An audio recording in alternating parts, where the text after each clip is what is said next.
Welcome and good evening, everyone, and thank you for joining a Gathering of Friends event.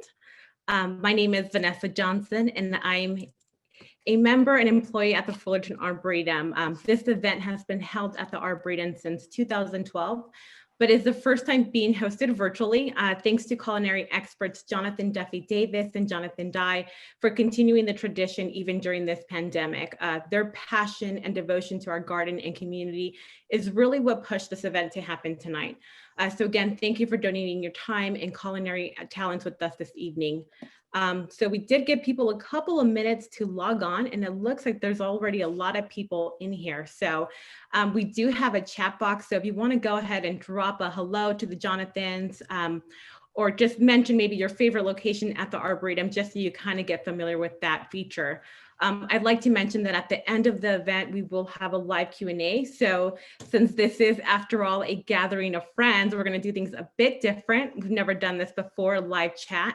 But please feel free to send over questions. The Jonathans will be able to maybe answer those along the way. And then if you want to save any questions for the end during the live chat, you can go ahead and do that. So in the participants tab that you see, there's like a little hand. And what you'll do is you'll just click on that hand and we'll know that you want to go ahead and ask a question live during the Q&A. If someone happens to ask the same question during that time frame, just go ahead and re-click on it and it'll come right down. So let me go ahead. So there's already a lot of people. So let's get this event cooking. First, I'd like to introduce Harriet Bouldin, our development manager at the Fullerton Arboretum. Harriet was actually instrumental, along with the Jonathans, in making this event happen tonight. And if you know anything about Harriet, she's instrumental in making a lot of events happen at the Arboretum. So without further ado, let me go ahead and turn it over to Harriet. Thanks, Vanessa. It's so great to see so many of you attending this event. I think we've all been working at home from the Arboretum since the middle of March.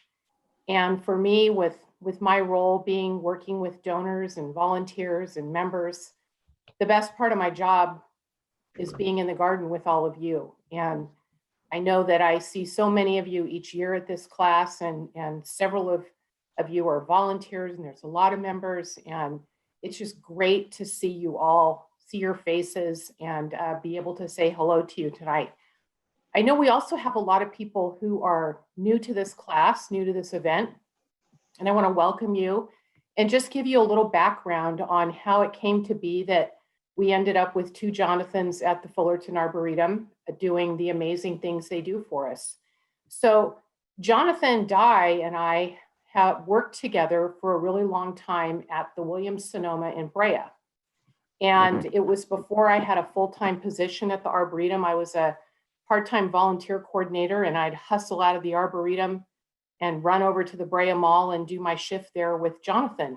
And we Joanthan got paired, or got given the responsibility of developing a culinary program to do classes there at the store. And I was his helper. I would never say I was his sous chef. I wasn't that talented, but I was, a lot of times our classes were a bit like a Lucy and Ethel show, but we had a lot of fun and we learned a lot. And so then came Joanthan Davis over to the Arboretum. He was a graduate student at Cal State Fullerton and started doing some work at the Arboretum, and eventually really became our farm manager when the farm was a twinkle in everyone's eyes, and we hoped we could have one.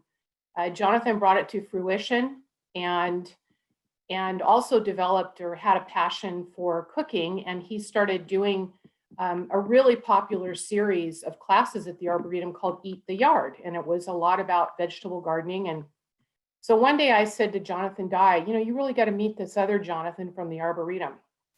So we got the two of them connected, and I think Joanthan Davis even helped out and did some feature classes at the Williams-Sonoma store.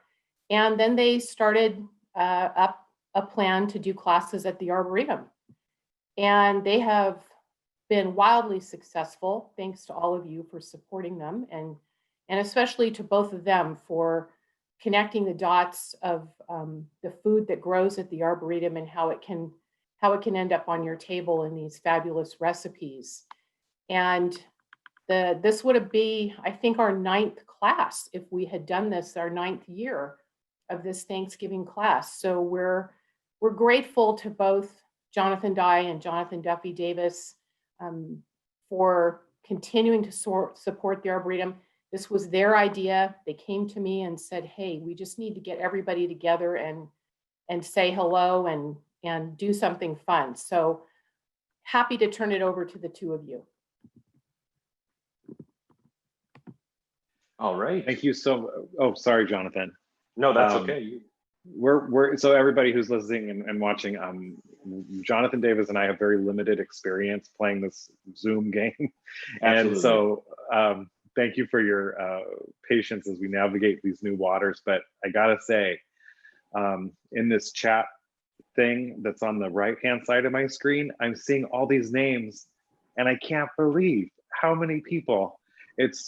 I'm so thrilled that everybody is coming out to be a part of this. It's putting such a smile on my face, and I am absolutely thrilled. And I think I know darn most of these names.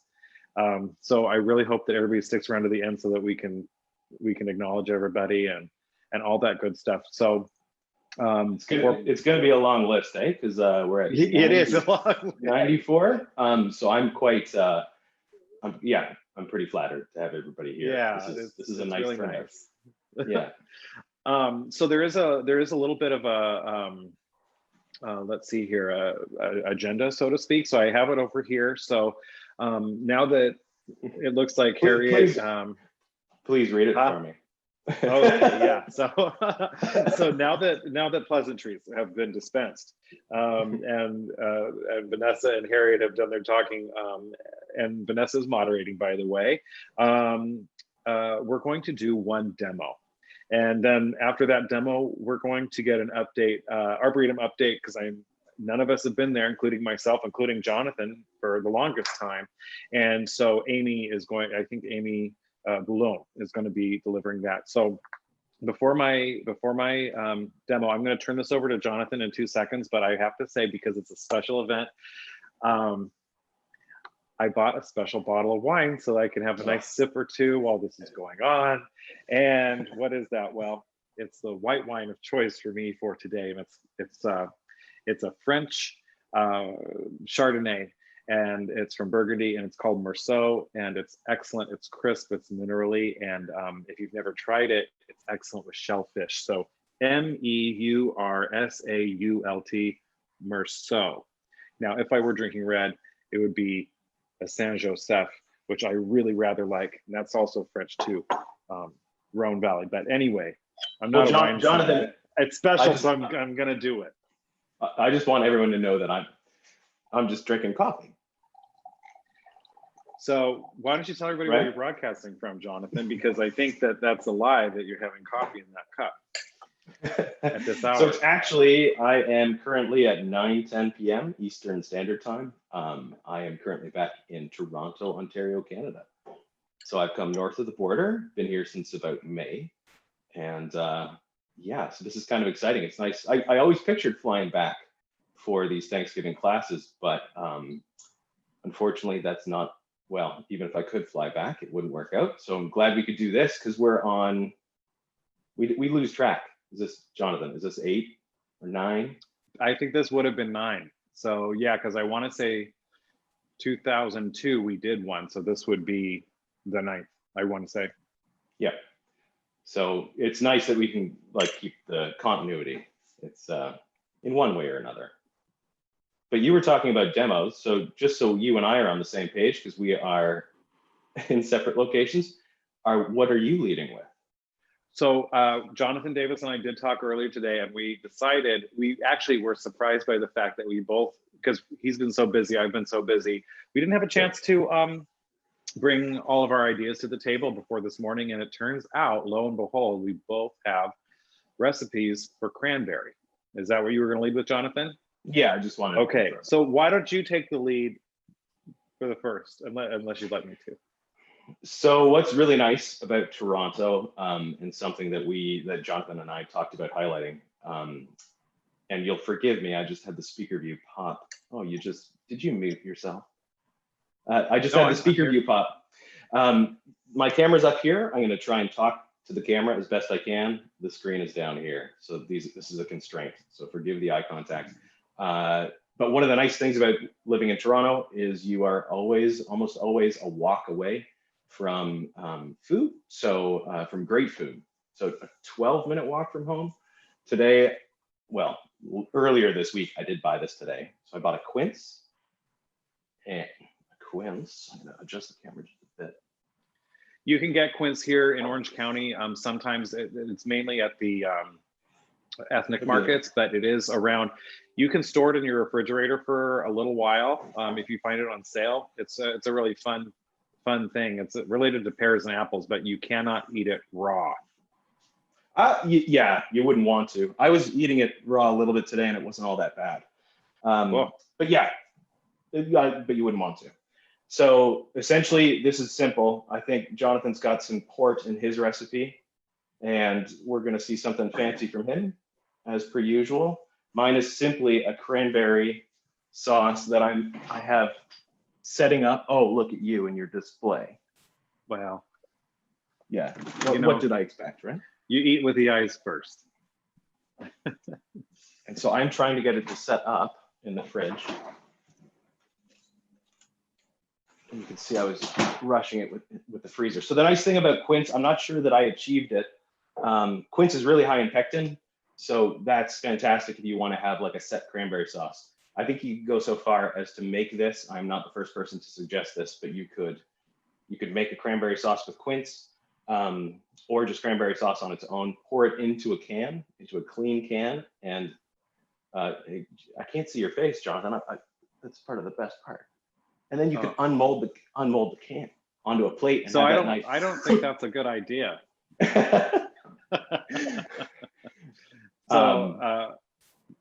Okay, go ahead.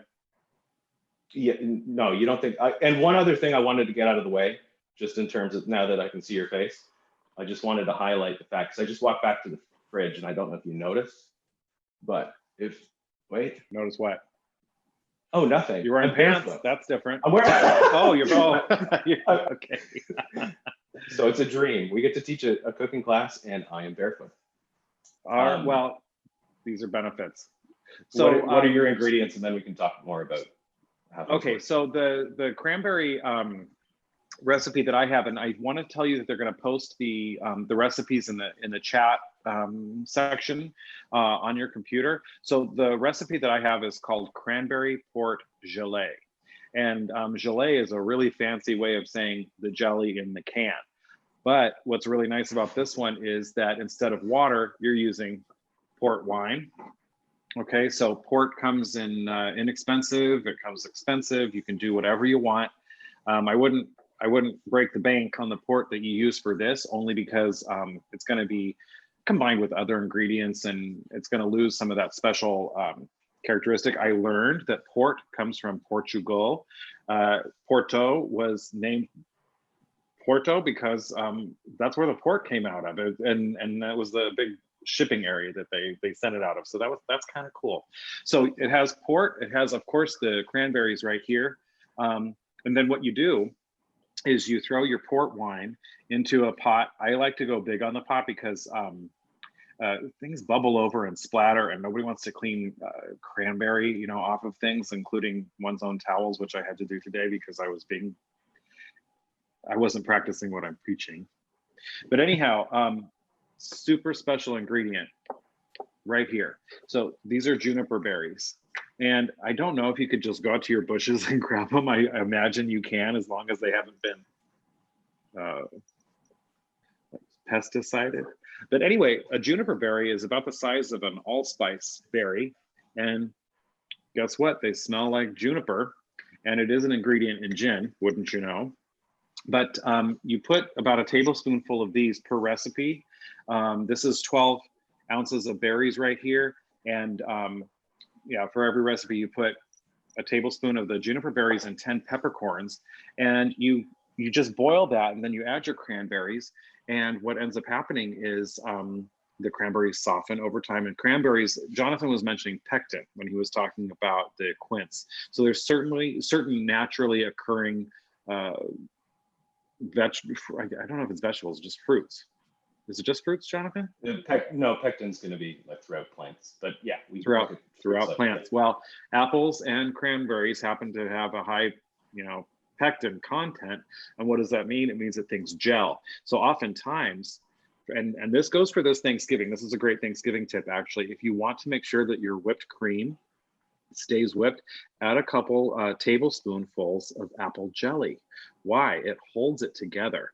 And actually, apple is a great pair with pumpkin. It's also a great pair with pecan. But yeah, there's something to do with these gelling qualities that keeps things, staying together. So that's what Joanthan has there. And you don't often see a homemade gel. So I'm actually not sure. Joanthan, take it away.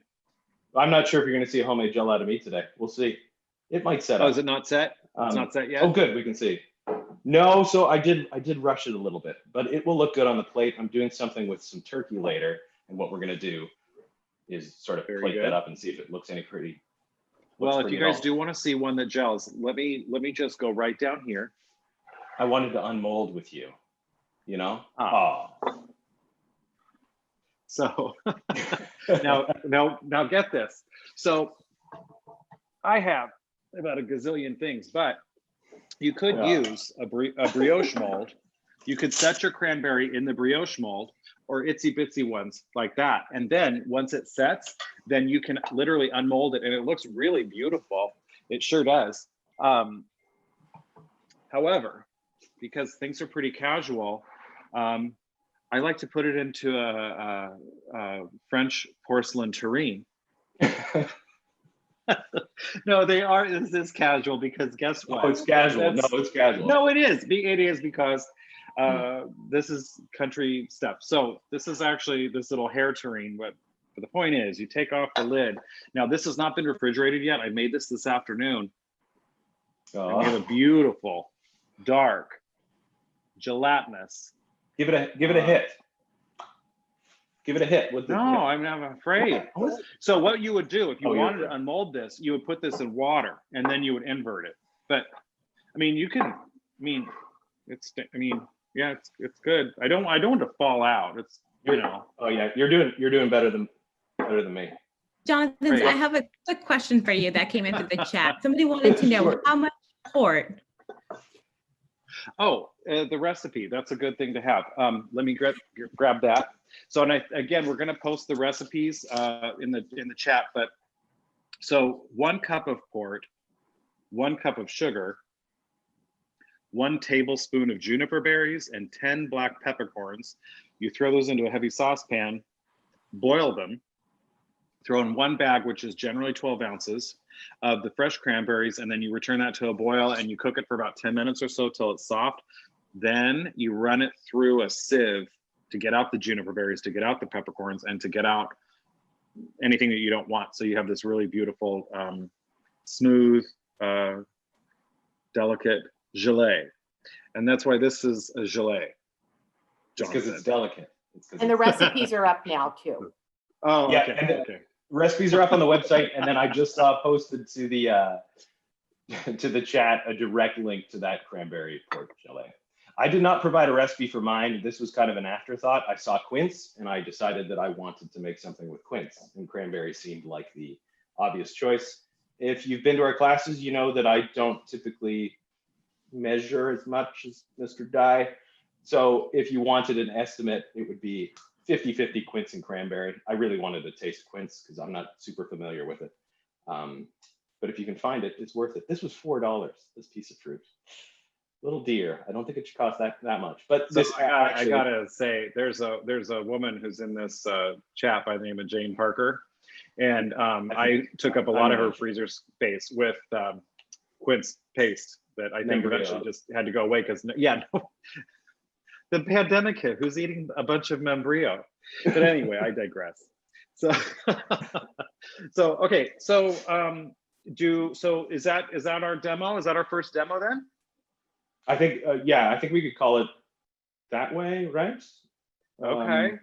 And then throw it back to. Perfect. So I'll take over from here. Yeah, Thank you guys. great. That looks I'll get my next delicious, thing by the set up. way. So I'm going to introduce Amy. So many of us want to know what's happening at the garden, including myself. I haven't been at the garden since Harriet mentioned since March when we had to leave. So Amy's been working very hard, weeding and taking extra care of our garden. And so tonight we get to hear from Amy Bloom, our horticulturist extraordinaire, to give us a brief update of what's happening in the garden. Go ahead, Amy. Hi, so yes, as they mentioned, I'm Amy Bloom and I'm one of our horticulturists. I see several comments in the chat about how much you all missed your walks, so hopefully I can tell you anything that you want to know about what's going on behind the closed doors of the Arboretum. I'm just going to do a little quick recap for those of you who may not be familiar. The Arboretum has 4 full-time horticulturists. We also have a part-time groundskeeper, and then of course our curator, Greg Pongetti, is the guy that's holding it all together. These 6 people make up the horticulture team, and the horticulture team does all of the care and maintenance for the grounds of the Arboretum and the nursery. We raise those plants that you might buy at the plant sales. Normally we have student workers and a whole army of volunteers to help us out, but of course that's not the case right now. The activities have been suspended, but those are the people that are working. At the beginning in March, when we first closed, we were working 4 hours per person per week, and that went on for about 7 weeks. And then in the beginning of May, we were able to bump that up to 16 hours per person per week, so 2 days. And we would continue to work that 2-day schedule all through the summer, right to the end of October-ish was when we were able to go back to work full-time. So that's what's been happening with the people, with the staff. What are the plants been doing? Oh, well, the plants have been growing. I'm blooming and growing more. And even though we started out with kind of a dry year at the beginning of this year, we received a bunch of late rain in April. And then of course, since then, the staff have kept up with their usual watering routine. And so all of the plants are happy, they flourish. Some of them actually are really enjoying the lack of visitor foot traffic, and they've taken the opportunity to spread out and, fill in and colonize new territory. Any of you that garden at home, you're probably putting 2 and 2 together right now, and you're thinking, okay, exuberant plants plus reduced staff hours. Well, yeah, so the whole Arboretum basically could use a bit of weeding and trimming right now. My brother-in-law, I was telling him about this, and he came up with kind of a humorous analogy where he says it's like growing out your hair. It's kind of awkward in the middle phases, but in the end, you're going to have more style options. And that's true. So even though things definitely look a little shaggy right now, if you were to go into the Arboretum today, that would be what you would notice compared to how you remember it, is that everything's just like a little bit more longer and bushier. But it's not really a big deal. We'll get it back into shape now that we're back at work full time. We're, busy styling. And we really would like to see you all, of course. We would love to have our volunteers back, and I thank you everyone for thinking of us, and we definitely think of you too. So what have we been up to? It's kind of nice in a way. The silver lining, we'll say, of being closed is that when I'm working, if I really need to dive into a project and, mess things up more in order for it to ultimately look better when I'm done, I don't have to worry about diverting visitors from the area or having it all cleaned up before, some event or the end of the day. An example of that would be at the pavilion. The pavilion normally is a really happening area. It has weddings, it has meetings, it has classes. There are things going on there multiple days a week, multiple times a day. And that can be a bit of a maintenance challenge. You hesitate to do any huge work projects at the pavilion because you don't want to disturb the goings on. But now, since we're closed, we, for example, last week, we took out all of the lavender bushes and we replaced them with native plants. And I know Harriet came in on Wednesday and walked up there and was very surprised to see all these freshly installed native plants and the new coat of mulch and everything. So that's I'm good.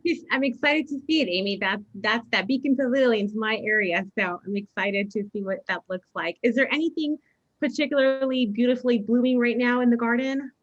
Right now, we're really enjoying the fall color of the leaves. The narcissus paper whites just came into bloom in the woodland. Those are they're related to daffodils, but they are fall blooming instead of spring blooming. And the weather has just been so gorgeous. The sunsets have been pretty. And if those of you that follow us on any kind of social media, Facebook or Instagram, I'm the one that takes a lot of the pictures. So you can see what I'm up to pretty much every day that I'm there. Perfect. And we appreciate all those photos. Thank you so much, Amy. Yeah. Thank you for the update. I'm sure everyone was happy to hear what's going on in the garden with our staff, with their garden, and how it's coming along. So I'm going to go ahead and hand it back over to the Joanthan so we can continue on with demo number 2. Okay. All right. Thank you. I'm back.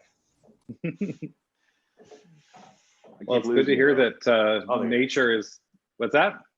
No, I got you. I keep losing. Okay. I got you. Oh, okay.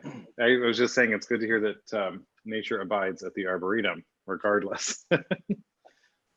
And so where are you headed next? Why don't we go through the things both of us are doing? Sure.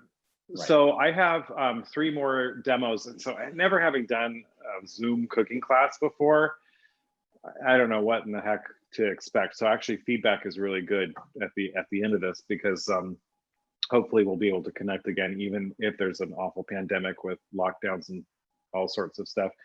And if it wasn't more than you could chew, then it wouldn't be you.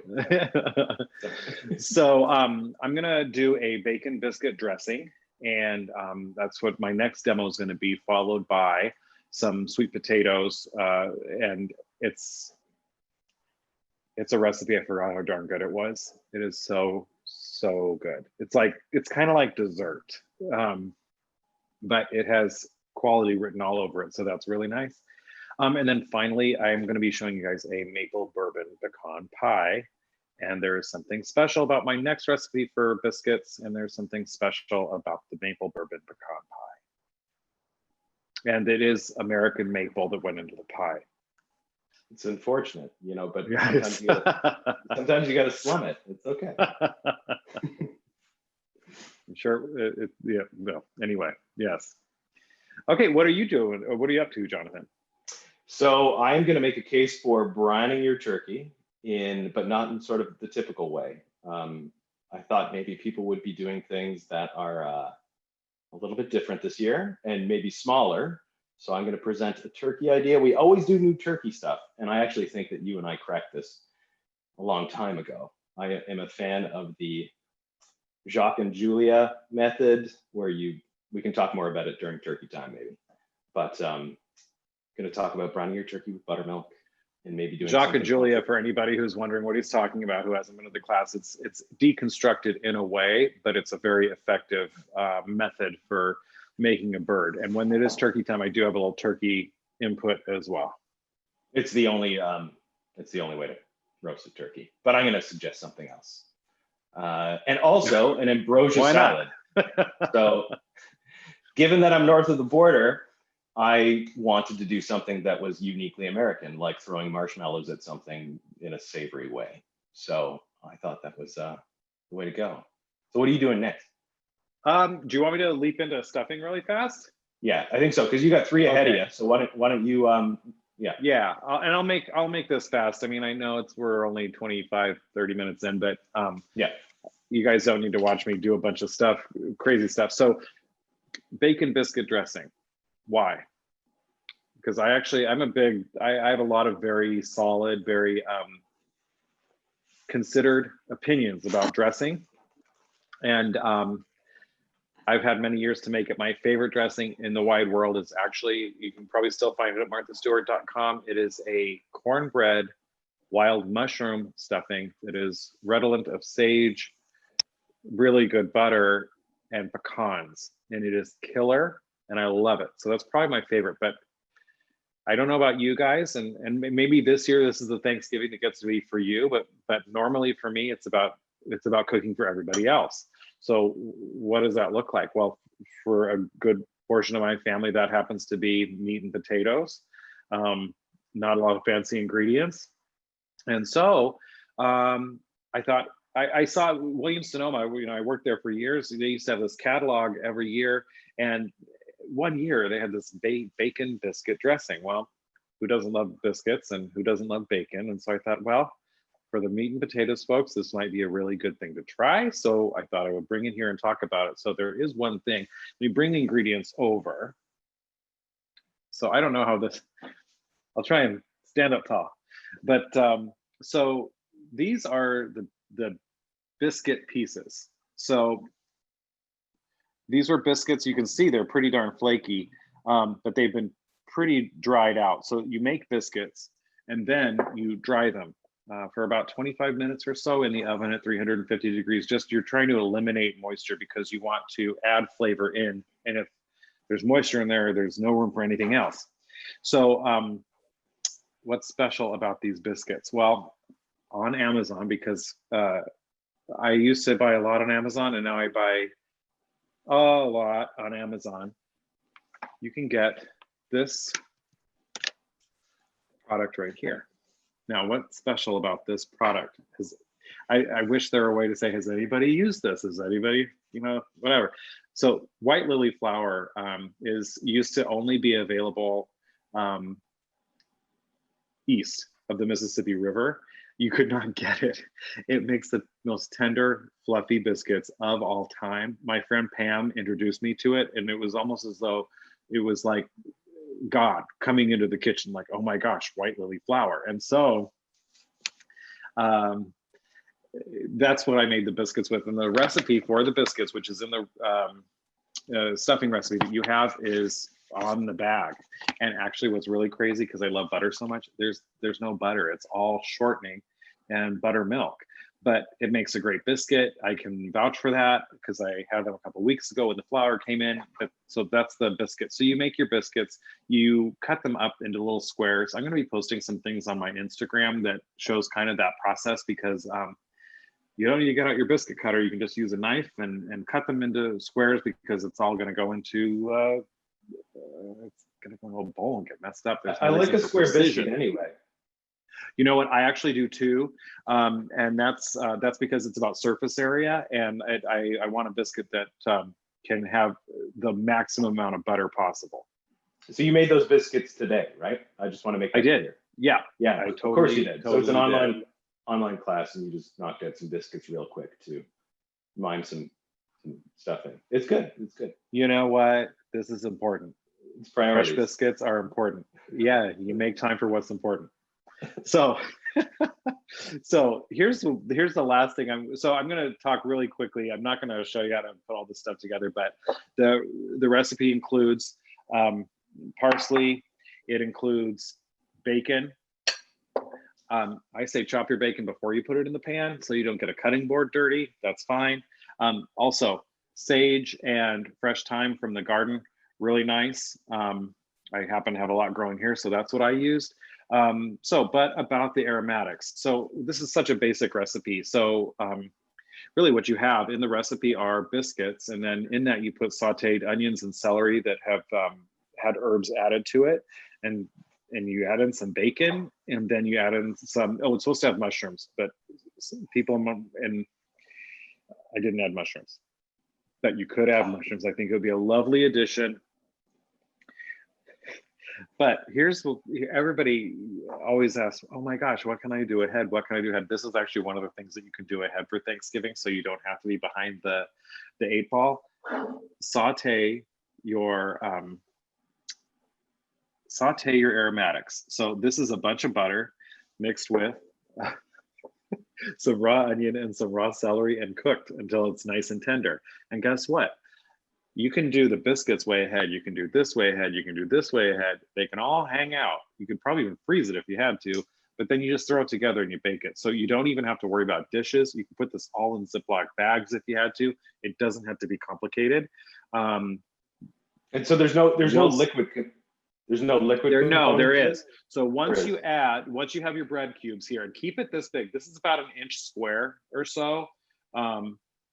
Keep it that way. So you add your aromatics to this. You add your bacon to this, and this already has the thyme and the sage in it.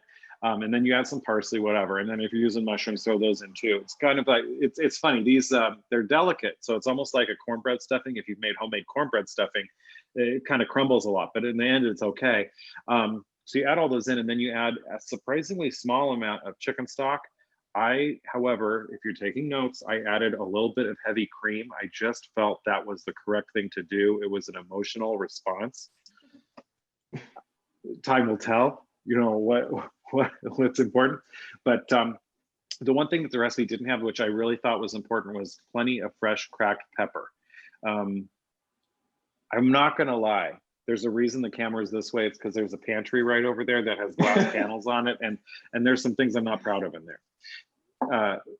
But maybe I'll show you guys if anyway.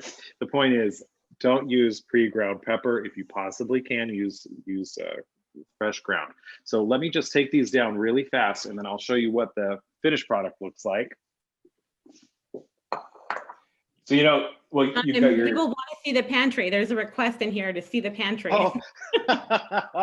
Okay, I'm gonna unplug the computer really fast. This is shameful. I'm just gonna let you know right now. Okay. Look at that. That's dried bouillon. And then what else? Oh yeah, ranch dressing mix. Syrups. Is that an O from Joanthan? Yeah, I know. Oh my goodness. This is what, see, look. So anyway.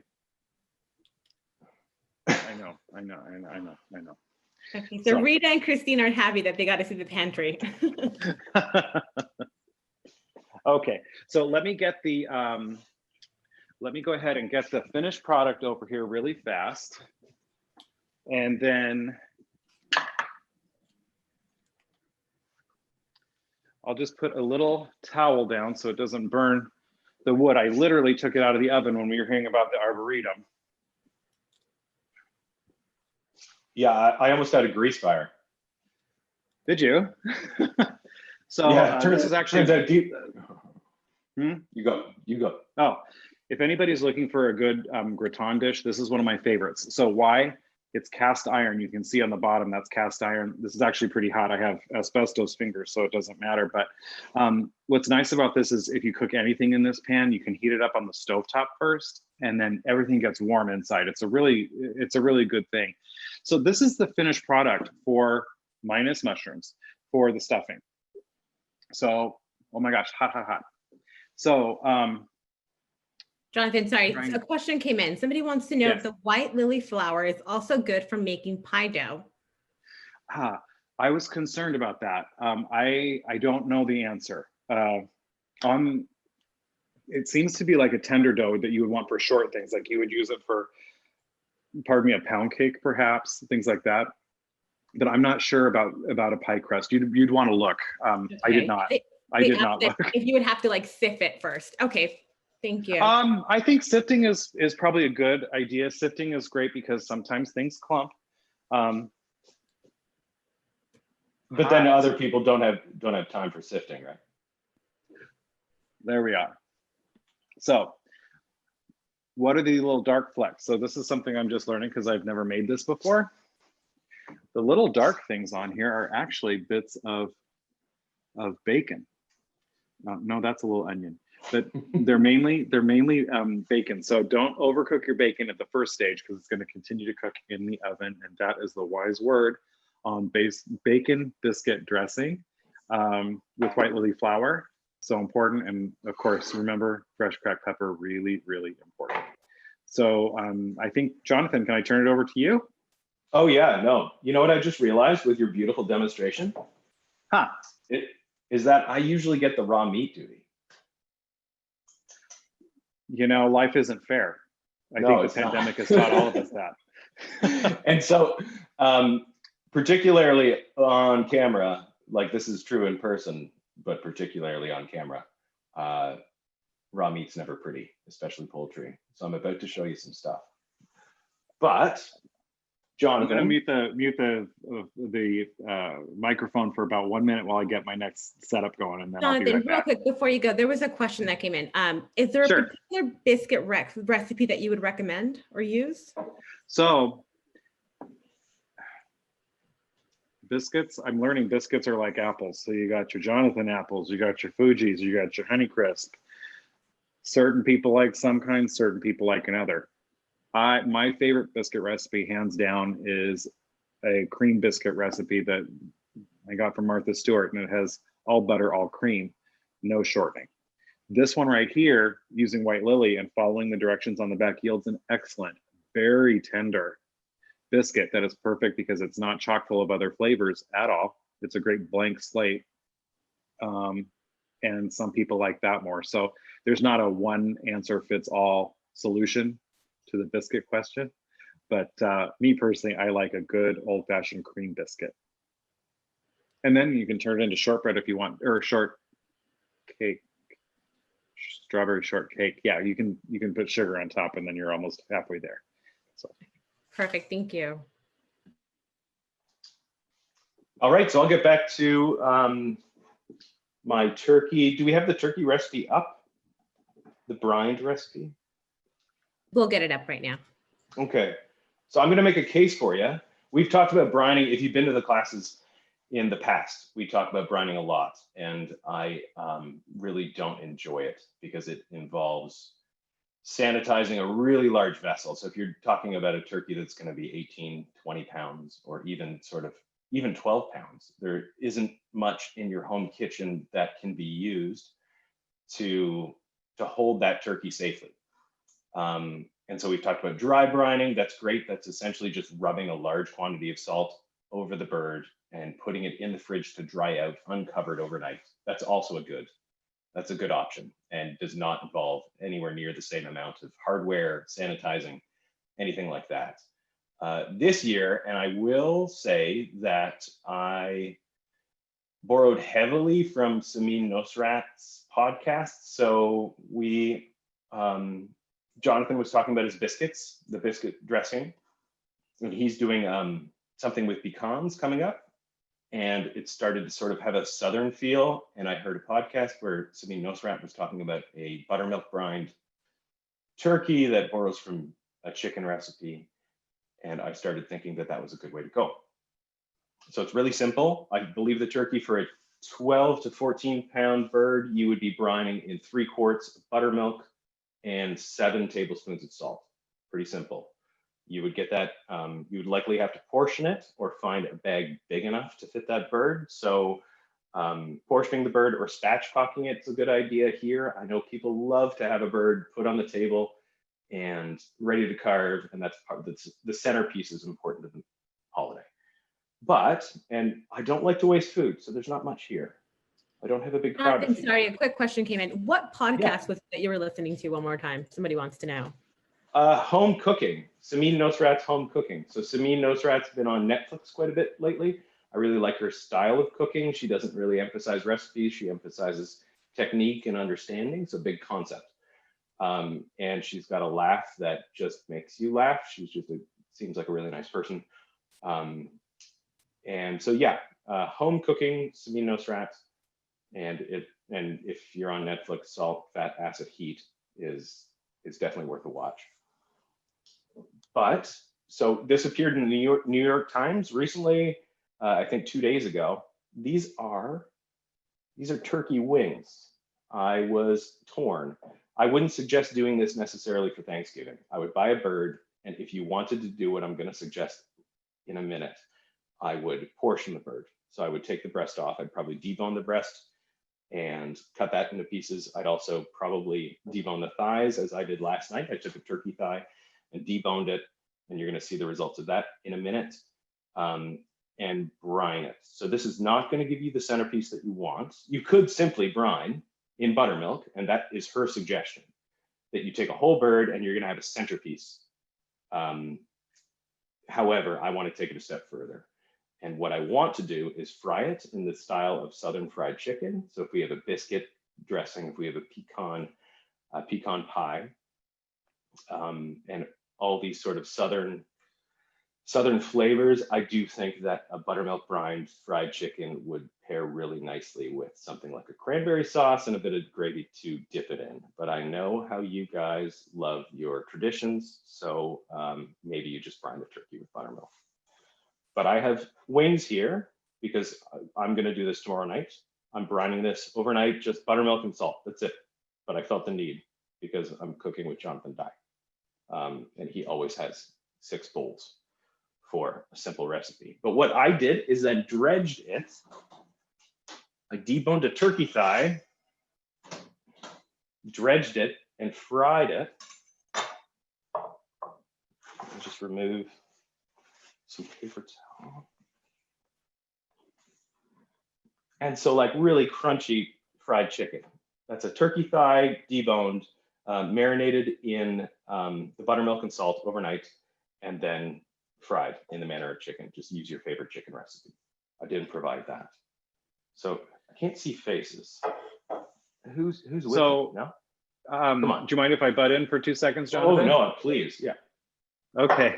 So there's a lot of really good fried turkey recipes out there. A lot of them have a lot of Cajun seasonings to it, but it's interesting. So I've been frying chicken for years, but by no means was I raised knowing how to do it. Thomas Keller brines his chickens in a buttermilk brine. Well, he starts with a regular brine and then he moves on to buttermilk before he fries. But regardless, there's some magic quality that buttermilk has, and I don't know if it's the acid that tenderizes things. I don't know if anybody's bothered to do the math on any of that, but it always yields very flavorful results.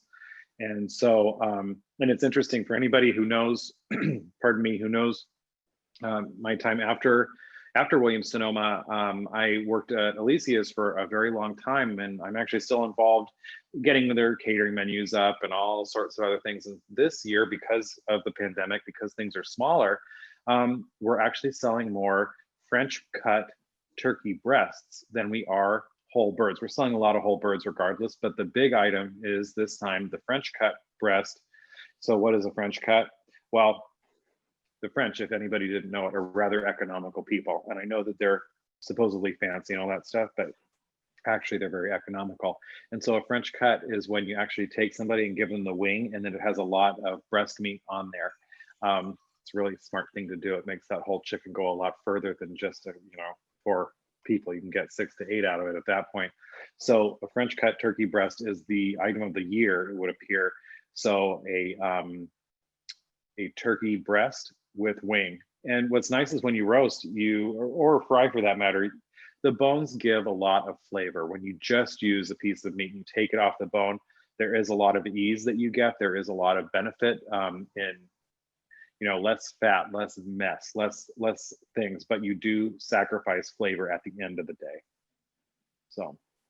Oh, I think for a small crowd, a turkey breast is a good way to go, especially if you stuff the breast and brine it overnight. Like that would be a good case for, like if you have a breast, brining that would be fine. Yeah, and how easy to, even after it comes out of the brine, to stick things under the skin to add extra flavor. You could do really a lot of things. Did you talk about how in the Jacques and Julia recipe, you mound the stuffing and then you put the bird? No. So let me make one thing. 2 seconds. Yeah. Let me make one thing clear. So Joanthan mentioned frying a turkey, and there's much ado about that, or at least there was. Somebody would be out in the backyard with a huge, giant pot of peanut oil over a massive burner. Quarts. Yeah, oof. You need a big, it looks like you're doing an oil change. Really not practical. I'm sure it's great. I've never tried it, frying a whole bird. What I'm proposing here is actually dredging it, as you can see. Just took it off the plate. So funny, propriety, yeah? Got to put it back on the plate so I can show you. Wouldn't just use I'm talking about fried chicken. but fried turkey. Yeah, you You with can me? cut up a turkey and fry it like you would a piece of chicken. I think it's a good idea. There's nothing crunchy on a typical table. And I think this is maybe a year for us to try some new things. Maybe. Texture is important. It is. Yes, it is. Yeah. I know I'm getting your full support here, right? Is there an eyebrow raise? Well, But should I go into sweet potatoes, or do you want to talk more about? I'll do the Jacques and Julia Okay. talk really quick while you get ready for sweet potatoes. But some of you Sure. will have seen this. So we in past classes, I think maybe we've only done this once, but this is the only way that I roast a turkey if that's what I'm going to do. And again, I'm in Canada, so I've already been through Thanksgiving, right? Ours is mid-October. So I've already had turkey this year and now more, and then more again at Christmas. So I'm going to be pretty tired of it quite soon. But the Jacques and Julia technique is you section the bird, you portion the bird, you would take the backbone out to start, and you would have to look at YouTube for this. I did not dare. It's on PBS too. The whole thing is on PBS somewhere.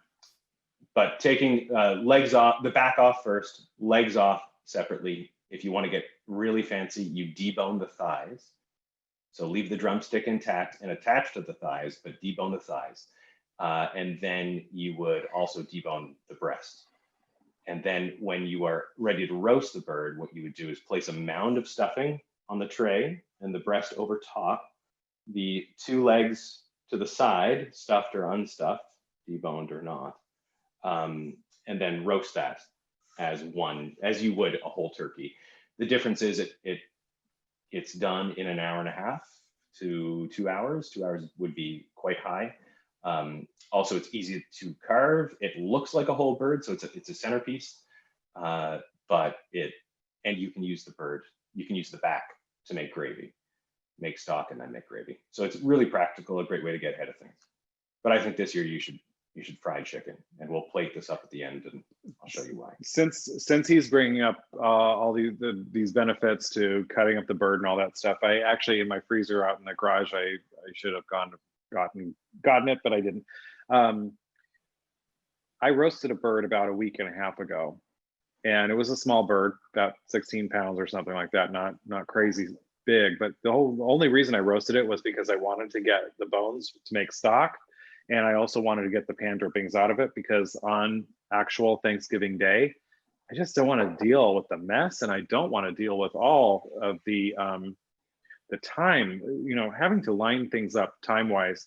So for $20, I was able to get an inexpensive bird and use it for exactly what I wanted, which was a few sandwiches, good stock, and good drippings, period. It cost $20.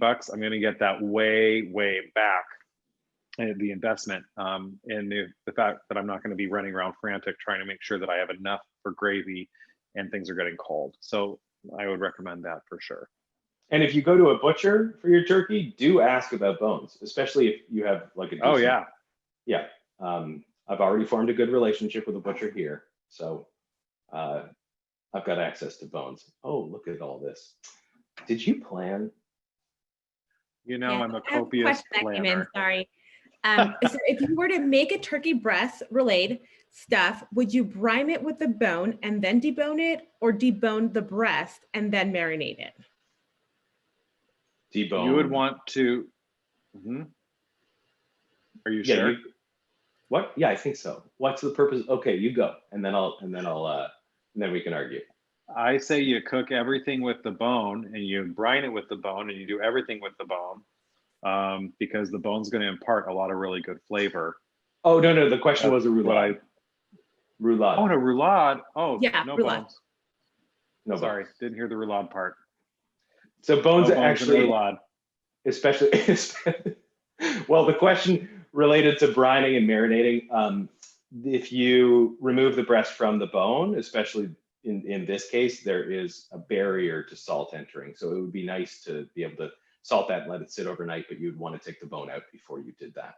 I'm going to suggest, though, salt penetration, that you're not going to need to brine as long because of more points of entry. Would you agree with that, Jonathan? Yeah. So like, but let's really just it's the pretend you're amount- going to brine for a day and a half. You might brine for a day instead. Oh, if you're doing a liquid brine, yeah, we should be clear. I Yeah. would suggest in this case that there's really, a breast is easier to brine because it's, you can fit it into a vessel that you would find in your kitchen. However, I would say this is just an easy case for like salting the night before heavily and letting it sit. So dry brining, but bone out for sure. Perfect. Thank you so much. And then if you guys don't mind, before we go on to the next demo, is it okay we go back to Harriet just for a brief update? Sure. Of All course. right, you go over to Harriet. Thank you. Thanks, Vanessa. I'm going off script a bit, but that's the thing about working with the Jonathans. There never is a script. And we bounce around as best we can. But I wanted to share with you all this white lily flower. This was a gift to me today. Joanthan brought it by. And it takes me back to my roots. My mother grew up in Savannah, Georgia, and I spent my summers with my grandmother there. And her cook always made these great biscuits. And I would always say, what's the recipe? What's the recipe? She said, no recipe, just flour and shortening. Okay, the recipe is right here. This is her recipe. I know for a fact. Flour and this is how she did shortening. it. Yeah, this was what she did. And also, I'm jumping ahead a bit, but Joanthan is going to be using some of these Lane, Georgia Mammoth pecan halves, which he graciously gave me a gift of today. So small world, my mom grew up, went to elementary school, the Pape School in Savannah, Georgia, with Caroline Martin, who married Duke Lane. And they started this nut farm up in Fort Valley, Georgia. Oh, my mom is correcting me. I'm staying with her tonight. It was Duke's family that started the pecan farm, but it's in Fort Valley, Georgia. And I was fortunate enough to visit there about 10 years ago, got to meet Caroline, got to call my mom and put Caroline on the phone, and they hadn't talked to each other for 50 or 60 years, just took up right where they left off. But if you're inclined to buy some good pecans to cook with, support the Lane family. You can go online and It's visit their very easy to website. get them. Yeah, lanesouthern.orchards.com. And just the taste is remarkable, the difference. But I want to loop back to what Amy talked about when she gave you all the update on the garden. And she talked about being there just 4 hours a week and then being able to be there 2 days a week and now being able to be back full time. And that's due to the generosity of many of you who are with us tonight, who contributed to our $100,000 match, which we reached it 2 weeks ahead of the deadline, which meant we received an additional $100,000. And that $200,000 has meant that our staff, our horticulture staff, the 4 of them, have been able to come back full time. The garden is very much like a zoo, and whether it's opened or closed, what lives inside has to be cared for. And the good work that we do on the world's rare and threatened plants, that needs to continue. And every source of revenue for us is gone by being closed, with the exception of donations through our website and memberships. So I think this class is showing us tonight that we can do this virtual culinary thing. So I think you'll be seeing more opportunities to engage with us in these classes in the new year. But in the meantime, we need your support. And so if you're so inclined, we would appreciate you going to our website, making a donation, encouraging your friends to do that. You could purchase a gift membership to give as a gift this holiday season. There are a lot of other gardens that are open now, and a membership with our garden gives free admission to many public gardens around the country. So that kind of support is really meaningful to us right now. Most of our staff remains on furlough, and it's a difficult time for us. It's a difficult time for everyone, but we do need your support, and we encourage you to think about that this evening. And we are excited about the attendance tonight and the support for this event. And it's really gonna rally us into bringing you more of this kind of content in the coming year. So thanks for being with us tonight. Yes, and I thought I could jump back in really quick. I just wanted to personally say thank you, because I've heard that many of you listening tonight are people that donated to the matching fund. And I really, means a lot to me to be able to go back to work. It was so stressful to be on furlough. Like when you're at home, you're just thinking about the Arboretum and everything that you could be doing there. And then when you go into work 2 days a week, it's like you have this to-do list, but you only get to choose 2 out of every 5 items because you only have 2 out of 5 days. And really personally just wanted to say thank you.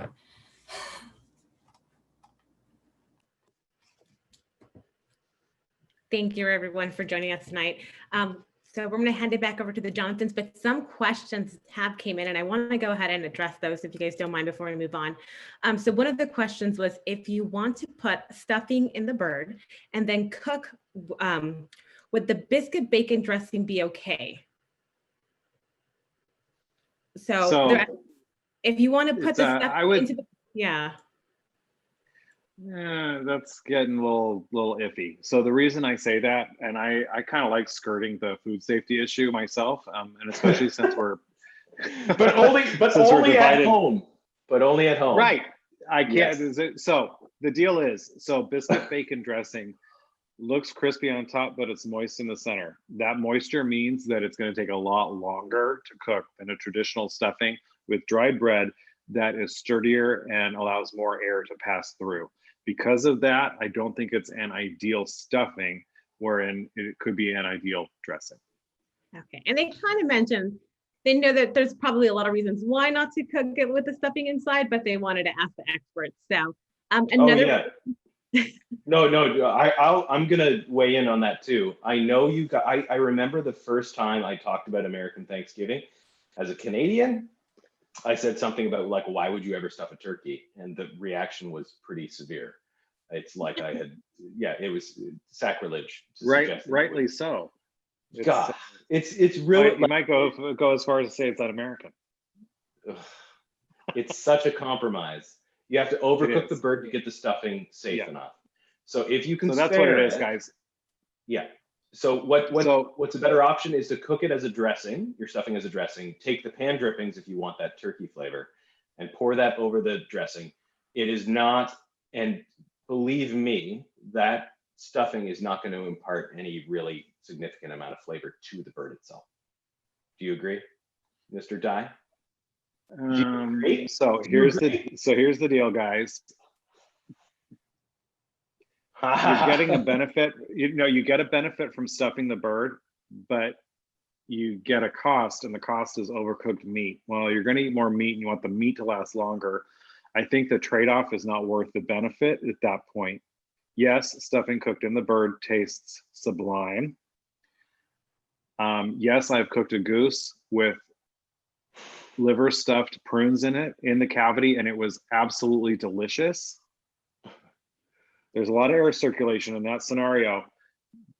Stuffing a cavity, it's not going to give you a bird that has a chance to cook adequately ultimately, but the stuffing is delicious that comes out of a bird. So that and food safety wise, everybody's going to say don't do it. So that's the answer. That's a political answer. You should go into politics. That's good. You like. All right. Well, okay, moving on. Okay, so it's already 7:05. So let me do this in a quick like 2 or 3 minutes here. So the recipe is called sweet potato puree with pecan streusel. So this is the copy that I've been working from. It's actually a photocopy from one of my first years doing Thanksgiving at Williams-Sonoma. It was a recipe I did in a cooking class. It was so hard to find. Eventually I found it. Why is it so special? Well, if anybody here has been to like a Ruth's Chris or a Morton's, and they have that lovely sweet potato that comes out in the gratin dish that has the topping on it, well, this is about as good, if not better, than all of that. And so not having grown up eating sweet potatoes, to this day, I've never had a canned sweet potato. Let me tell you about this. So how you start by roasting a whole sweet potatoes. So they get the large ones because you're going to spend a long time doing this. You can do it the day ahead, but what you want to do is make sure that a knife can come in and out very smoothly. So it's a funny thing, but I've always peeled and you done this hot. You know what? It's just as annoying. It is just as annoying to try and scoop the flesh out of a cold sweet potato as it is out of a hot sweet potato. It's just a hot, sticky mess, and there's no way to get around it. Well, anyhow, so what you do at that point is you combine your sweet potato puree, you combine that with some milk, you combine that with some brown sugar and butter that you've heated on the stove, and then I added a pinch of salt. The recipe has been posted, correct, Vanessa, for this? The recipes are has. posted in the chat Oh, as great. well as on the Okay. website, and they're all labeled on there. Okay, perfect. So so anyhow, so that's what you end up with. This is your puree. So after you've done this, you can pass it through a food mill, you can pass it through a ricer, or you can use the whip on your KitchenAid, something like that. So if you're wanting a completely smooth and consistent texture, you'll want to use a food mill or a ricer. If you're okay, just like actual potatoes have actual lumps sometimes, not a lot, but a little. If you're okay with that, just use your stand mixer, that's fine. So let me put this guy up here. So you end up, this is a double batch. So this is a 9x13 oval, deep. I think it's 2.5 quart. It's gotta be larger than that. But anyway, so this is the puree. Eggs also go in here too. It is so delicious, just like this. I know you're not supposed to eat raw eggs, but I kind of took a little scoop out of the KitchenAid stand mixer, and it's so good. And you know why? It's because you use brown sugar and butter and you heat it up on the stove and you add salt. That's butterscotch. Who doesn't love that? And you add that to sweet potatoes. I mean, my God. So then what you do is you make the topping to go on here. So that's what I'm gonna do. So just making sure that I have all my stuff. So streusel topping is 3/4 cup chopped pecans and a 1/2 cup of all-purpose flour. I'm doubling everything because why not double the topping? Who doesn't like the crumbles on a coffee cake? So this is a double of everything. So then you have brown sugar. I'm going to add that. Okay, and then we need some cinnamon and some salt.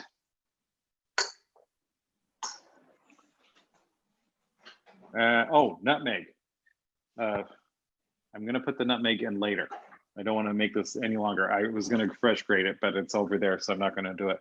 So, and then we want to add some butter and some whipping cream. So there's my melted butter right there. And here's some cream. So I've got 1 cup of butter, and I'm gonna bring this up to 2 cups of liquid.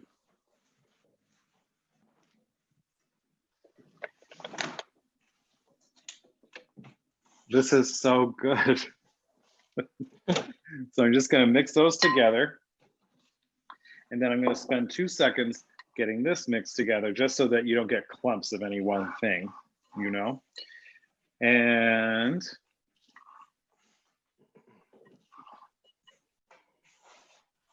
here we go.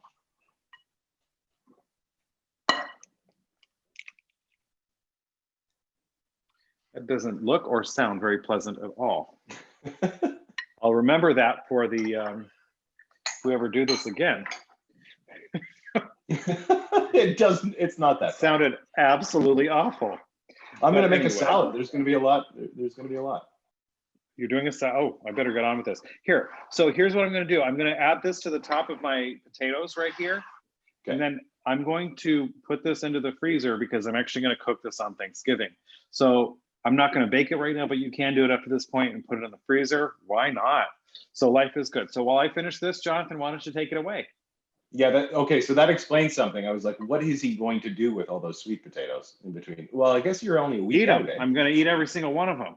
Yeah. I'll cut them up into smaller pieces and put it under the broiler, and then it'll get nice and crispy on top. Yeah, no, yeah. That would seem perfect. Okay, I'll get going. So I can see, I have a gallery view now. I don't see anywhere near everyone, but like how many people would consider ambrosia salad? Am I nuts? Like for people, yeah? Oh yeah, all right, I'm not crazy. And for those of you that don't consider it, I think, yeah. Maybe I can sell you on this. So if you look at the recipe, I was getting a little bit maybe excited about some American foods, and I think I end my intro by saying something along the lines of just like smoldering hickory under a pig, American cheese on top of a hamburger, or the fact that human boots could touch the surface of the moon, sometimes you guys get something right. Right, so that was said tongue in cheek. I don't know if marshmallows fit into like the hickory American cheese boots on the moon kind of idea, but I do think they're strange and wacky, and I think you should consider it. We don't have to go Cool Whip though if we don't want to. So, but if you do, and that's your thing, then you should do that for sure. But I took, and I'm starting to wonder how this is going to turn out. So this is some really great sour cream, but as a result of it being really great, it's not the thinnest. So we're going to see how that breaks up in terms of dressing the salad.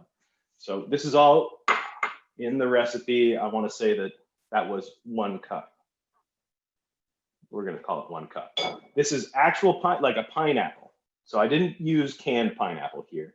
I think fresh pineapple is going to jazz this up a bit. I looked at, it's always helpful to look at somebody else's recipe when you're coming up with your own, especially when you don't necessarily trial it.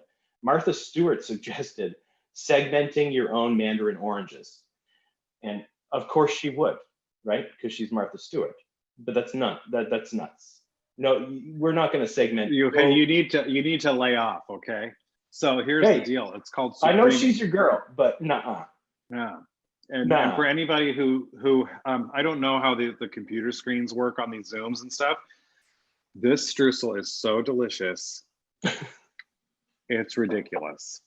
I don't know if anybody saw that at all, but it's so good. So just saying, you like sweet potatoes, here you go. Okay. Anyway, back to you, Joanthan. Sorry, Joanthan, while you're on there, somebody came in. Joanthan freezes the delicious sweet potato puree. Does he cook from frozen or thaw it out? How much additional time to adjust the cooking? No, you would want to cook it from refrigerated. Refrigerated is fine. So I would take it out the night before, or it's pretty dense. Maybe you could even do it 2 days before, and then yeah, just make sure that it's not too frozen in the middle. It might be a little frozen in there, but then you might cook it a little lower, a little longer.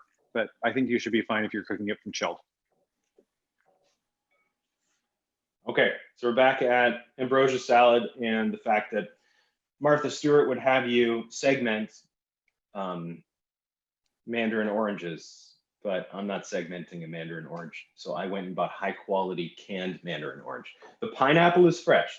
The mandarin orange is from a can. Also, I used high quality frozen cherries. So if I was to remember, I would think that Trader Joe's would be your source for this if you find yourself in Southern California. Also, I saw some Toronto contacts that signed in, and thank you for that if you're still with us. But frozen dark cherries, which are going to change the color of the salad. We're going to have to reconsider this cherry situation.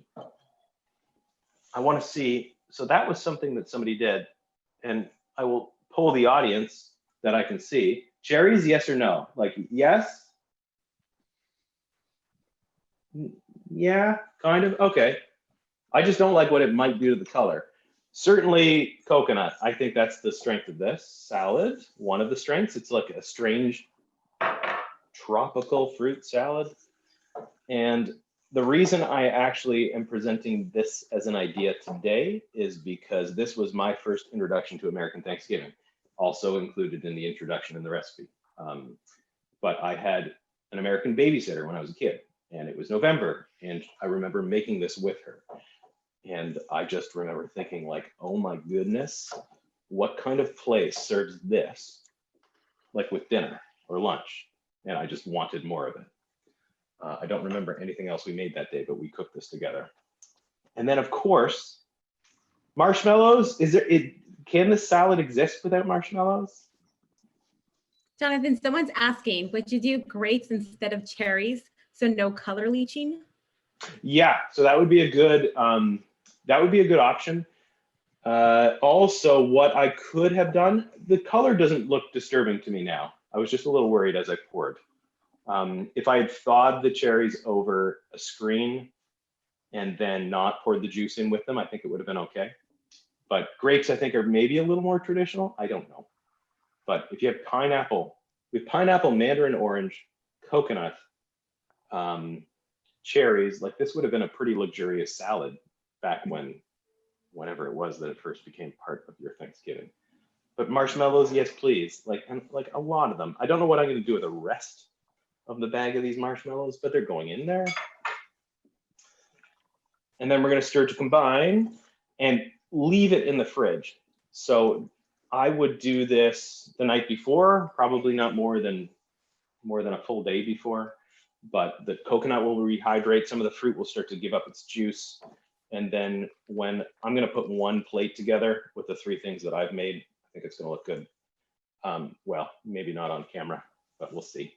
And then I'm going to finish with pecans, and you could also finish with whipped cream. And I've forgotten the vanilla, which I will do in the interim. I don't see Joanthan die on the camera, but he's not muted. There he is. So the salad's I'm ready. not muted? I thought I was muted this whole time. I couldn't hear it. I couldn't hear it. Quiet as a church mouse. Well, But, look at that. Anyhow, so that salad I would put in the fridge. I'm going to put it all together to show you one plate with my ideas. I really think you should consider a salad like this. Thanksgiving is it's great food, and we love like stuffing ourselves with food and getting sleepy. And it's all really comforting food, but it's very gray. It lacks acid. Maybe not gray, it's brown. This is nice. And the marshmallows provide loft and sweetness and a typically American sort of confidence where you say, what? Marshmallows so I'm in going the to salad? interrupt you. Okay. I gotta interrupt you right here, Jonathan. So before I go into my last demo here, which I'm very excited to do, if anybody's seen the movie Tea with Mussolini, Maggie Smith, as usual, plays an uptight British broad. Well, actually, broad's not a right word. She's a British society woman. Well, anyway, she's in Italy and she sees this boy and he orders this banana split. It's got whipped cream and cherries and peanuts and all sorts of things. And she looks at it and she takes 2 seconds. She says, look at that American monstrosity. And it is true. We do love our sugar here in America. So thank you, Jonathan, for bringing something that is so quintessentially American, AKA copious amounts of sugar across the border. I think it's important. I'm gonna probably try and give this. You're doing a lot for cross-country relations here. This is important. And then, So, Jonathan, I would like to know, the ambrosia salad, would you serve that with dinner or as a side? Oh, so that would be like, I think Thanksgiving outside of every American Thanksgiving I've ever been to, all the savory stuff outside of dessert comes out as one, and then dessert maybe is off on a side table. And I think that's the best way to do it. So I don't consider this dessert. And that's what, as a kid, I was so thrilled about. I would serve this with with dinner or lunch or what have you. Mm-hmm.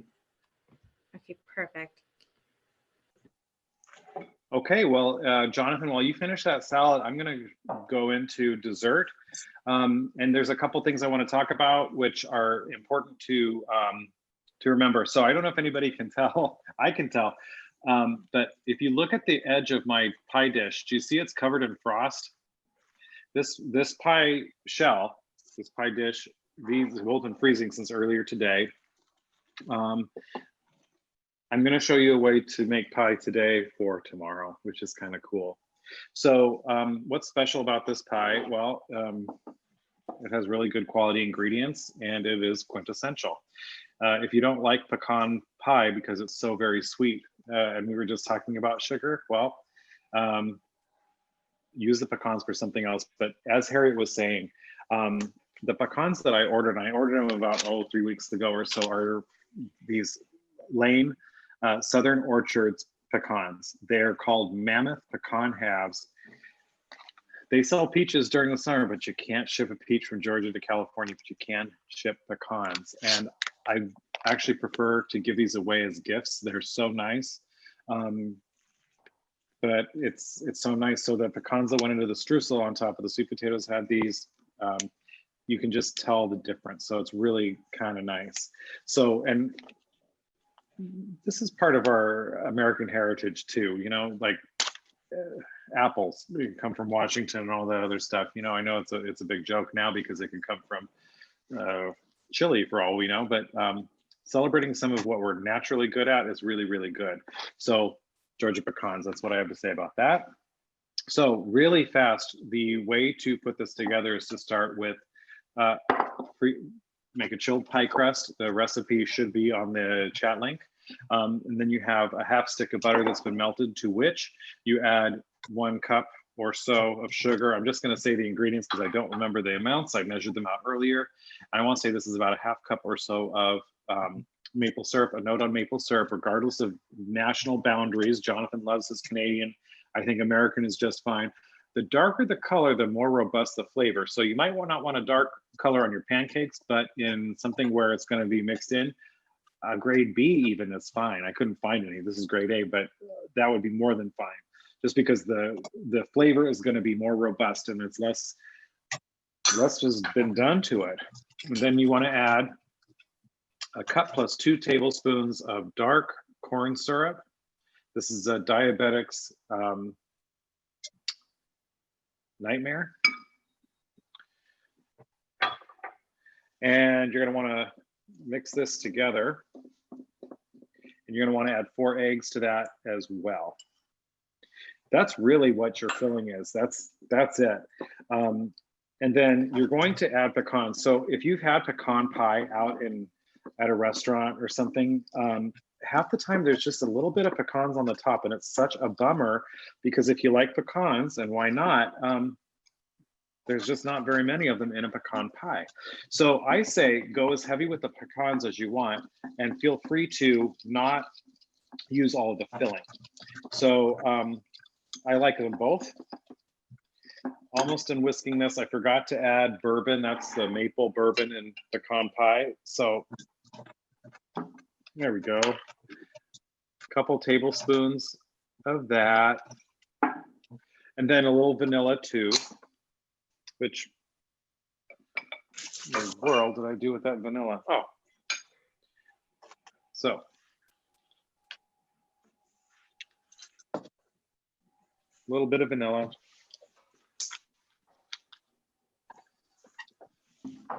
Okay, so just making sure that this is mixed adequately. So the nice thing is you can totally freeze this and then take it out of the freezer and bake it just like the sweet potato casserole that we're going to do. So that's kind of a nice thing. So what I'm going to do to this is I'm going to add half of our pecans, and then I'm going to pour it into the shell. And then I'm going to add and arrange some pecans on the top, and that's all you have to do. And you can freeze this filling by itself with or without the pecans. It doesn't matter. You can freeze the filling in the pie shell with the pecans. It's very forgiving. And what's really crazy, as you've just seen, I've added about a gazillion ounces of sugar into this thing. So guess what? Sugar never really freezes. So the filling never fully firms, even when it's in the freezer. So if you're using a good quality pie dish, or use a tin that's not going to go through thermal shock, you can almost add it right out of the freezer. So that's kind of a nice thing. I don't see why that isn't published more often. It's kind of cool. I read it in Cook's Illustrated, so maybe it has been published often. So, but it works, and there you go. So, okay, and I'm just going to add some pecans to this.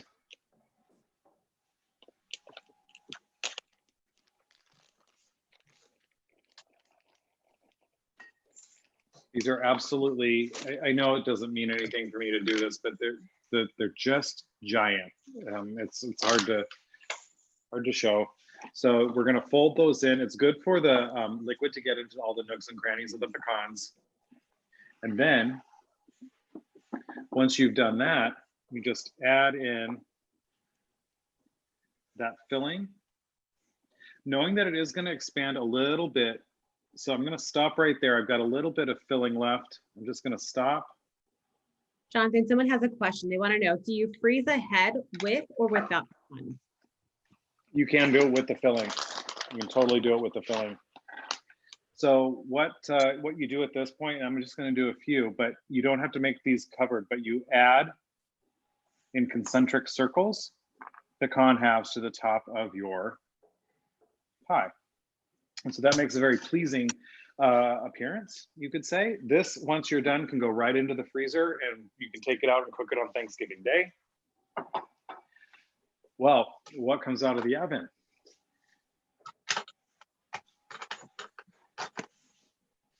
This is what comes out of the oven. It's a nice pie. It's a good looking pie. And I know you guys are like, what happened over there? So this is where the edge of the pie is.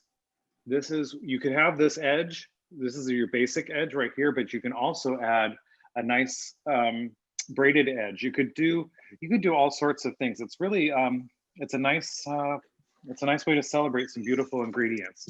So what would you serve with this? Well, you could serve freshly whipped cream, which would be nice and lightly sweetened. This thing has plenty of sugar already. And you could even add some apple jam to it if you wanted to for that extra firm texture. But yeah, no, it's pretty good stuff. So that is maple bourbon pecan pie. People are saying it's beautiful in the chat, so. Well, thanks. I like braiding those pie crusts. But you don't have to braid. You don't. Oh, You don't. someone wants you to hold up the pie one more time so they can actually take a picture of it. Thank you. Hopefully they got it. I'll do sheaves of wheat next time out of pastry instead of a braid.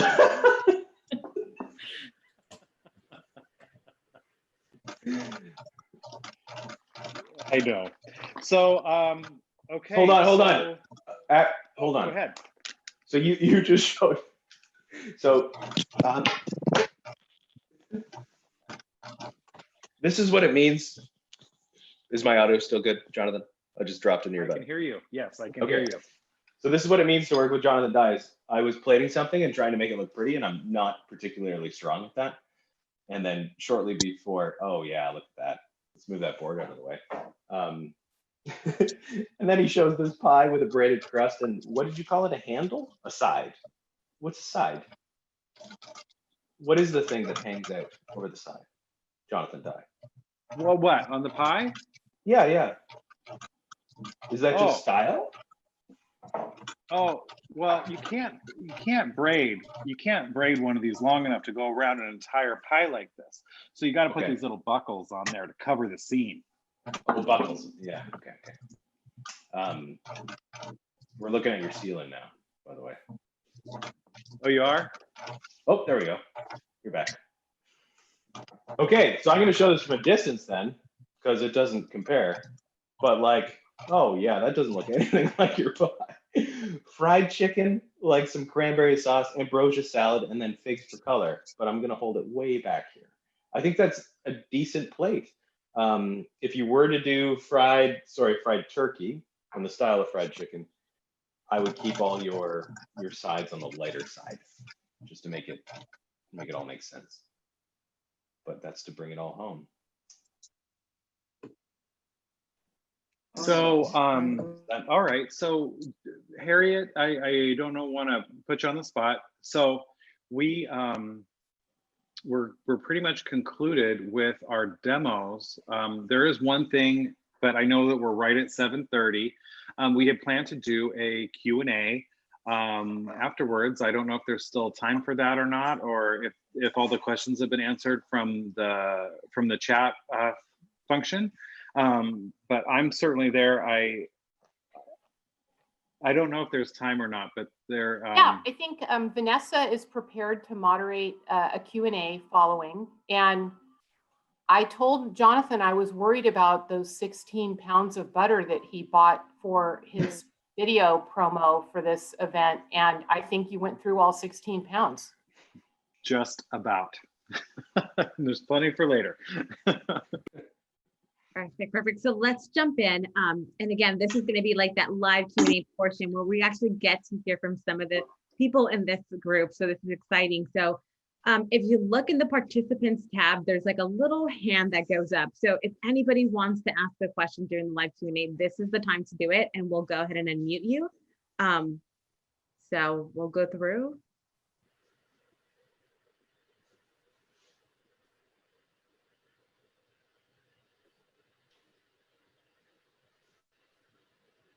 Okay, so we may not have any volunteers tonight, but let's see.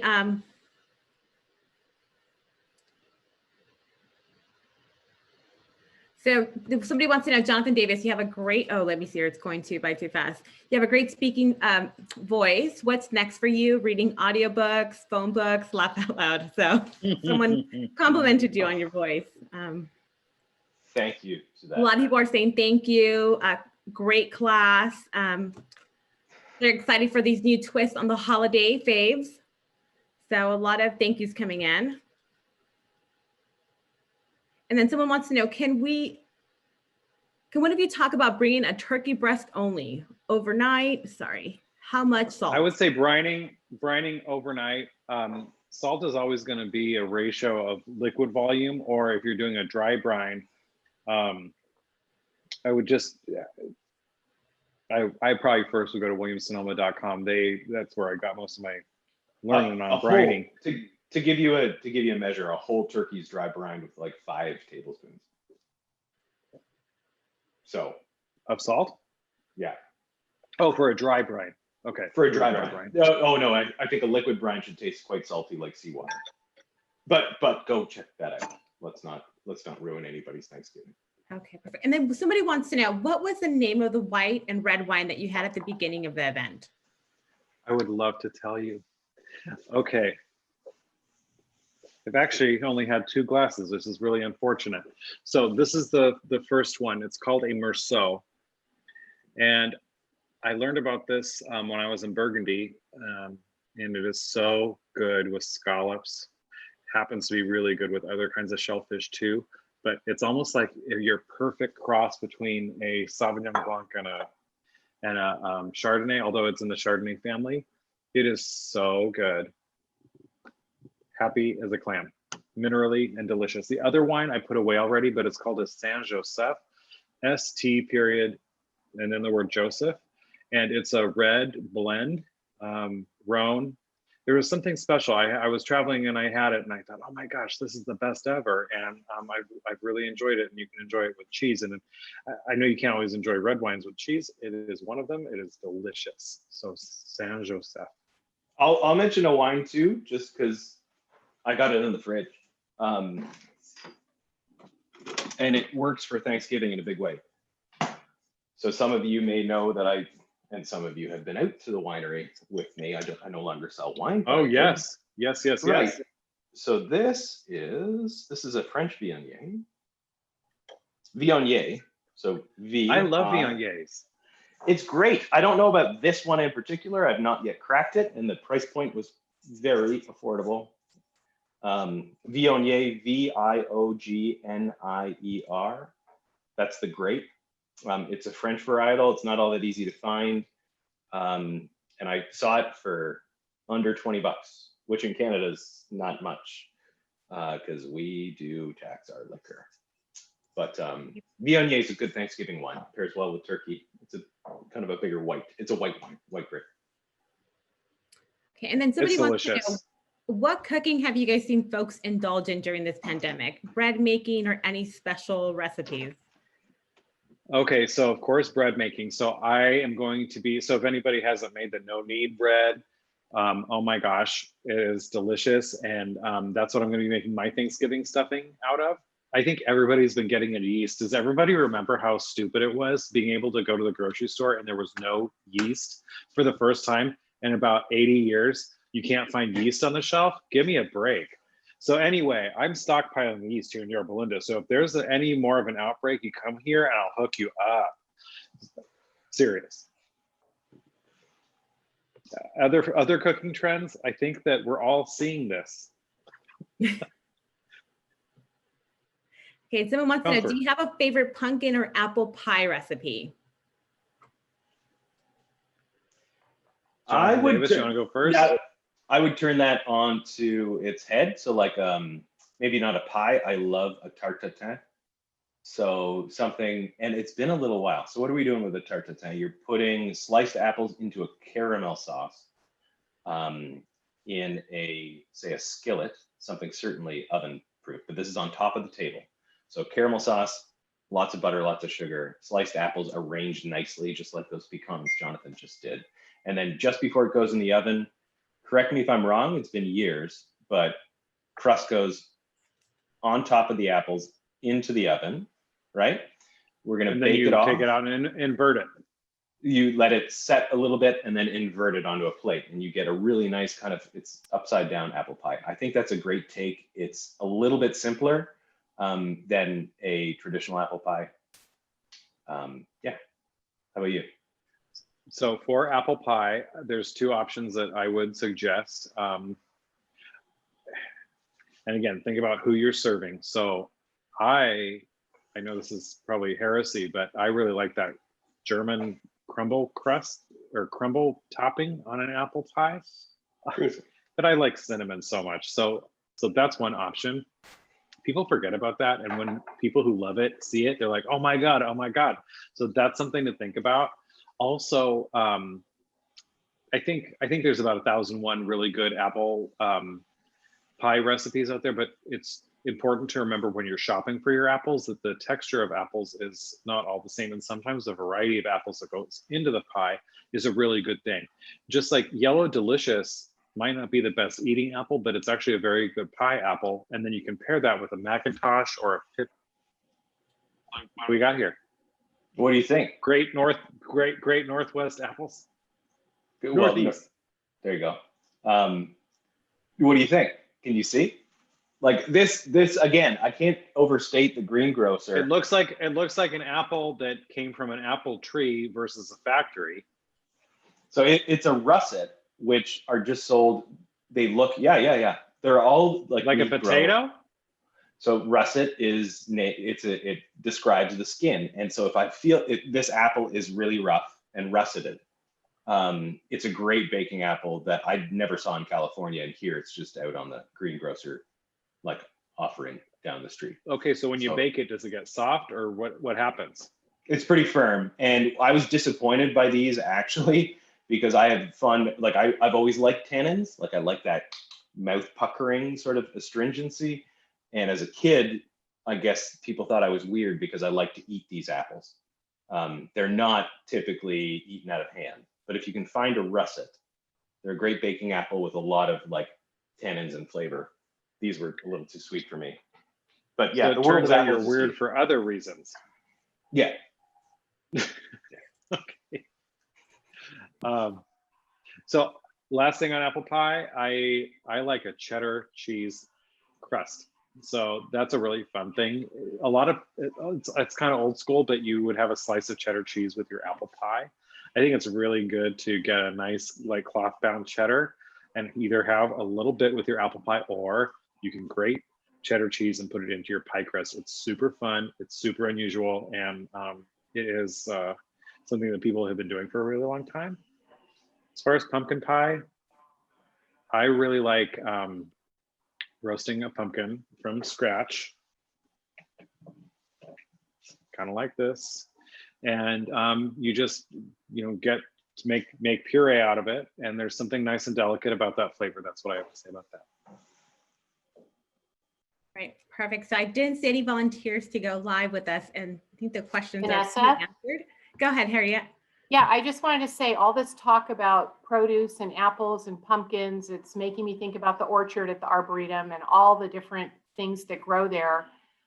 And also leaping from fall to spring about our spring vegetable plant sale, which we are in the process of planning right now. And we are going to be building a lot of culinary events leading up to that sale. The sale is going to be later this year. It's going to bump into April a little bit because we're going to need all of our volunteers on hand to do all the seed sowing and really take the sale from start to finish for us. Because as Amy mentioned, we raised $200,000 so our horticulture staff could be back doing what they are trained to do, which is caring for that important collection. And our volunteers are going to grow all the plants. So they can't get started until January. So the sale is going to bump back a little bit. But we are in the very early conversations with both Jonathans to develop some culinary content leading up to that sale. And I think it's something that everybody's really going to enjoy. Yeah, we're excited for it. Yeah, well, and if I can chime in, being affiliated with the Arboretum for as long as I can remember, because I kind of grew up across the street, like it's a really special place. And this, I know in the grand scheme of things, this pandemic is a flash in the pan, but I've seen personally this year, I work at Rogers Gardens presently. The UCI Arboretum has been completely disbanded, and it's full of very unique plants from South Africa. And it is literally going away. I think they're gonna turn it into a medical facility or something like that. It was absorbed into the university. I think that we have a beautiful gem in the Fullerton Arboretum, and I really think that just like a gardener would tend to all our plants, it needs to be tended to as well. And so I'm hoping that anybody who's interested looks for those opportunities to donate in whatever capacity they may, be that planting seeds like Harriet was just talking about, or other ways, because it is a truly special place and unique to our area and unique in the world of arboretums as well. I'll echo that. It's been, the Arboretum's been a pretty formative part of my life, and it's an organization well worth supporting and gives us this opportunity. And I wouldn't know Joanthan Dye without it. So I'm extraordinarily thankful. I was supposed to go up to Toronto for Christmas this year, you guys. Yeah, I know. Dang, it's not going to happen. 2-week quarantine, buddy. Yeah. Well, I think I can speak for Joanthan and myself, although I'll let him say something too, in that this has been a real privilege to talk to everybody, to see the names, the many names over here in the chat. Gosh, what an honor to be among the fabric. It's really an honor, and it's so thrilling. And I'm so glad that so many people showed up today. And it's a real testament to the community that the Arboretum's built. And Joanthan Davis, even though you're literally in another country and on another coast, you know, I love working with you very much, and it's always a pleasure. And I am anxious to see what lies ahead. Me too. I hope we do this in person. This is well worth a flight, and it was in my plans. So hopefully next year, and if not next year, the year after. I'm glad we got to do this so that we could keep the tradition alive. And everybody, yeah, thank you so much. Hey, Thea Calhoun had a question. I don't know if you saw that, Vanessa. Of course. No, I didn't. If you want to go ahead and read it off. We're familiar with Thea. Thea had her hand up. I just wanted to tell you guys, thank you so much. It's wonderful to see both of you. And somebody asked about a pumpkin pie question. And I think Ina Garten has a great one that you actually put a banana in, that you can't taste it, but it's a really good recipe. Oh, okay. That's a great tip. Thea, really, really, really good to see you. You guys I hope too. I get to see you very soon. Yeah, nice to see you, Thea. You too. And Thank everybody you. else. I wish we could say hi to everybody, but it's yeah. It's really nice, especially for me over here. I know you're out in the Canadian wilderness there. Yeah, well, I mean, city of 6 million, but. Joanthan Davis, question about your extra long board and admiration for it. Oh, yeah, I know. It does look nice on video. So this is actually a 2x12 that I used to use. Did you make that? I did. I used to use it at farmers markets. Yeah. And Joanthan would sell microgreens off of that thing every week. Oh, thousands of dollars went across this board every week. So it was a good luck charm, and so I brought it with me, and I don't know what I'll do with it, but I'm sure it'll see meat and cheese at some point in the future after it's a nice cleaning. Mm-hmm. I don't know. Thank you. I don't know if anybody can see in the chat though, but I'm seeing certain people connecting for the first time in maybe a while. That is so cool. So I don't know if you can go back through the chat to see who else is there. Give a shout out to your friends, because that was a really nice part about these classes is just friends meeting up, like in the class. And maybe that's the only place they would see each other, but it was a nice point of connection. So check out the chat, the column there, and it's a really nice thing to see. Well, and that's an important thing to note, Jonathan, because when we were having the meetings to develop this event, one of the things that we stressed, because we knew it was really important to you, was that everybody's face that wanted to be seen could be seen, so that we could all reconnect, because of course the in-person classes are so visual. So being able to see each other tonight was really important. And we have a great IT team for us at the Arboretum at Cal State Fullerton. We want to give a shout out to Ray Venegas. I know, Vanessa, you'll mention him too, but couldn't do this tonight without Ray and his team. Thank you, Ray and Vanessa. Yeah. Perfect. Absolutely. So, if there's any Absolutely. last words, I'm gonna close out the event if that's okay with everyone. So sorry, go ahead. So I do want to mention that this event was recorded. So you can find it on our YouTube channel, along with a lot of other videos, along with Joanthan Dye's promotional video. That's great for this event. But I just want to say thank you. Thank you for everyone tonight, from Joanthan Davis to Joanthan Dye to Harriet Bouldin to Amy Balloon, and of course, as Harriet mentioned, Ray Venegas. You don't see him on the screen, but he really is the IT genius in making all of this happen. So thank you so much. And everyone have a wonderful holiday and a safe holiday. And, just consider this holiday season, maybe donating a membership to a loved one or to a friend, or renewing your membership as a way to give back to the Arboretum. So we'll see you soon, very soon in the garden.